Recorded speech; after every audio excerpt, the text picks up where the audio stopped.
Pour la première fois depuis 2018, la WWE fait escale en Australie pour un pay-per-view qui est connu comme étant le dernier payage avant WrestleMania et Elimination Chamber. Et pour cette édition 2024, la WWE nous propose une carte quand même assez hypant. Mais on va pas se voiler la face, les catch addicts, même si on regarde bien les deux Elimination Chamber matchs où le vainqueur aura un match de championnat à WrestleMania, ou encore les deux matchs de championnat qui nous sont proposés, que ce soit du côté du roster féminin ou de la division tag team, on remarque très rapidement que les matchs sont très prévisibles et on se doute bien qu'ils vont ressortir vainqueurs des combats et ainsi obtenir leur ticket pour WrestleMania. On peut prendre déjà comme exemple l'Elimination Chamber match féminin. Alors certes, je suis entièrement d'accord avec vous, on a quand même de très bonnes catcheuses qui vont combattre pour obtenir un match de championnat à WrestleMania. On peut par exemple parler du cas de Tiffany Stratton qui vient tout juste de démarrer dans le roster principal et elle est déjà dans un match très important. Ou encore Bianca Belair qui est présentée comme la favorite du match car c'est la seule catcheuse des 6 à avoir gagné un Elimination Chamber. Mais surtout que l'affiche entre Bianca Belair et Rhea Ripley fait partie des affiches protégées par la WWE ces dernières années. Mais malheureusement pour Bianca Belair, la WWE a une affiche plus importante en tête, donc tout porte à croire que c'est Becky Lynch qui va remporter l'Elimination Chamber match féminin. Car on a pu le voir ces dernières semaines, Rhea Ripley et Becky Lynch se sont croisées, car on a pu le voir, elles en ont littéralement rien à carrer de qui elles vont affronter, elles sont persuadées que leurs chemins vont se croiser sur la plus grande scène du monde. Donc que ce soit du côté de Becky Lynch ou encore de Rhea Ripley, elles sont persuadées qu'elles vont repartir d'Elimination Chamber avec leur ticket pour WrestleMania. Et ça me permet de switcher directement sur un match de championnat entre Rhea Ripley et Nia Jax. Car bien que Nia Jax soit présentée comme le plus grand défi de Rhea Ripley depuis qu'elle a récupéré le titre des mains de Charlotte Flair à WrestleMania 39, car bien que je suis hyper fan de Rhea Ripley, je reste quand même assez réaliste et catch addicts, le règne de Rhea Ripley n'est vraiment pas ouf. Après la faute vient sur le fait que Rhea Ripley est une catcheuse qui a été élevée au sommet de la WWE alors que ses challengeuses, elles, n'étaient pas du tout crédibles. Et malgré tout ça et à quelques semaines de WrestleMania, je ne vois pas Rhea Ripley perdre contre Nia Jax et surtout chez elle. Et en parlant de ça, du fait que Rhea Ripley catch à la maison, j'espère que ce match sera le main event. Et continuons du côté du Judgment Day catch addicts, car on va avoir Finn Balor et Damian Priest qui vont défendre leur titre tag team contre une équipe fraîchement créée entre Pete Dunne et Tyler Bate. Personnellement, je suis assez heureux de voir le retour de Pete Dunne à la WWE et surtout voir son association avec Tyler Bate qui ont fait les grands moments de NXT UK. Mais malgré tout ça, je ne pense pas que Judgment Day vont perdre leur ceinture à quelques semaines de WrestleMania. Et là, dites-moi dans les commentaires et catch addicts, mais là, on va passer sur un scénario qui promet d'être dingue. Car depuis quelques semaines, je rappelle qu'un certain R-Truth tourne autour du Judgment Day en prétendant faire partie du clan. Jusqu'à ce que ces derniers temps, Damian Priest décide de ramener R-Truth à la réalité en lui disant clairement qu'il ne fait pas partie du Judgment Day. Tout ça a brisé le cœur d'R-Truth qui s'est tourné vers une vieille connaissance, The Miz, permettant ainsi la reconstruction de l'équipe qu'on a connue il y a de ça quelques années, The Awesome Truth. Et toute cette reconstruction de The Awesome Truth, selon moi, ce n'est pas pour rien. On peut très bien imaginer que dans les prochaines semaines, The Awesome Truth obtiennent un match de championnat face au Judgment Day et peut-être pourquoi pas avoir ce fameux match du côté de WrestleMania. Et là où je vais être totalement dingue et catch addicts, c'est que si ce match a lieu du côté de WrestleMania, je verrai bien The Awesome Truth récupérer les titres des mains du Judgment Day. Après, c'est entièrement mon avis personnel et catch addicts, donc n'hésitez absolument pas à me dire ce que vous avez en tête concernant le Judgment Day ou encore R-Truth et The Miz.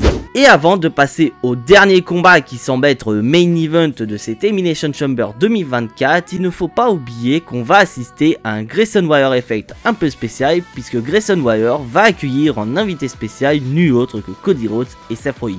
Et on se doute bien que le sujet principal de ce Grayson Waller Effect va tourner sur la rivalité entre Cody Rhodes et Roman Reigns qui aura lieu du côté de WrestleMania et surtout ce qui s'est passé à SmackDown avec un The Rock qui a non seulement tourné heel mais rejoint rejoint son cousin au sein d'A Bloodline. Donc Grayson Waller pourrait très bien demander à Cody Rhodes quel est son ressenti face à une Bloodline qui semble être plus puissante que jamais. Et bien sûr on pourrait revenir sur ce qui s'est passé à Raw quand Seth Rollins s'est proposé d'être le bouclier de Cody Rhodes pour faire face à la Bloodline. Tout ça va entraîner une interruption de la part d'un certain Paul Heyman qui va parler au nom de son chef tribal Roman Reigns et peut-être pourquoi pas officialiser un match du côté d'Elimination Chamber entre Cody Rhodes et Seth Rollins contre Solo Sikoa et Jimmy Uso. Et là on pourrait être dans la dinguerie totale et catch addict car apparemment The Rock ne serait pas du côté d'Elimination Chamber et il est tout à fait possible que cette information soit fausse et que The Rock ait fait le déplacement en Australie pour confronter Cody Rhodes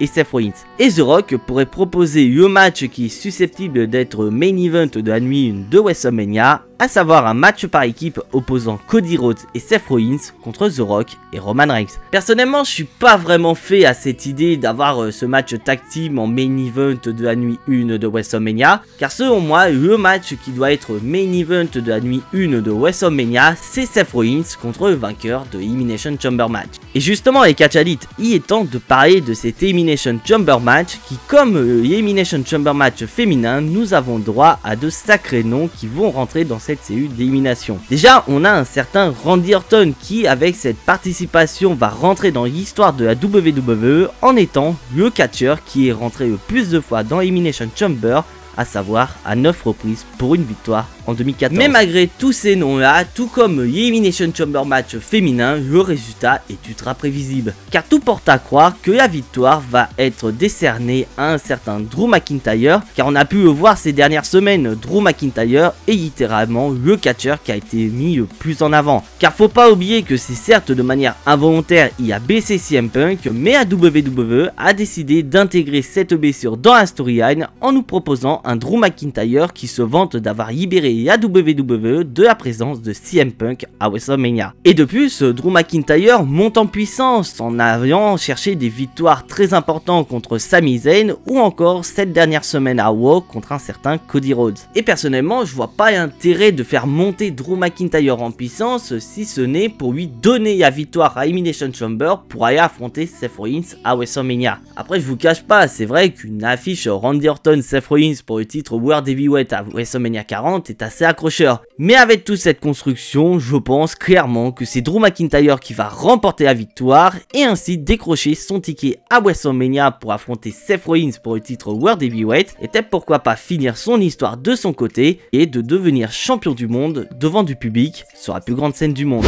Et voilà les catch addicts, c'est tout pour ce Jimbo Gnostic d'Elimination Chamber 2024. Si bien sûr vous appréciez ce que je fais, n'hésitez absolument pas à lâcher votre plus gros pouce bleu qui fait très plaisir à la chaîne. Si bien sûr les catch addicts vous n'êtes pas encore abonné à cette chaîne YouTube, vous savez ce qu'il vous reste à faire après avoir vu cette vidéo. C'est bien sûr cliquer sur le bouton abonner, c'est entièrement gratuit et ça soutiendra la chaîne. Vous êtes de plus en plus nombreux à vous abonner à cette chaîne YouTube et je peux que vous remercier. Car vraiment ces dernières semaines, si vous l'avez bien remarqué, j'ai décidé de faire un nouveau format de vidéo sur la chaîne. Et apparemment ce format de vidéo vous plaît énormément. Donc je vous donne rendez-vous dès la semaine prochaine pour une toute nouvelle vidéo avec ce nouveau format. Mais bien sûr je vous invite à cliquer sur la petite cloche pour être notifié de la sortie de ces vidéos sur la chaîne. Et bien sûr si vous avez bien compris catch addict qui dit pay-per-view, qui dit live réaction, je vous donne rendez-vous dès demain à 9 h sur ma chaîne Twitch @JimboWrestling pour regarder le dernier épisode de SmackDown avant Elimination Chamber. Et dès 11 h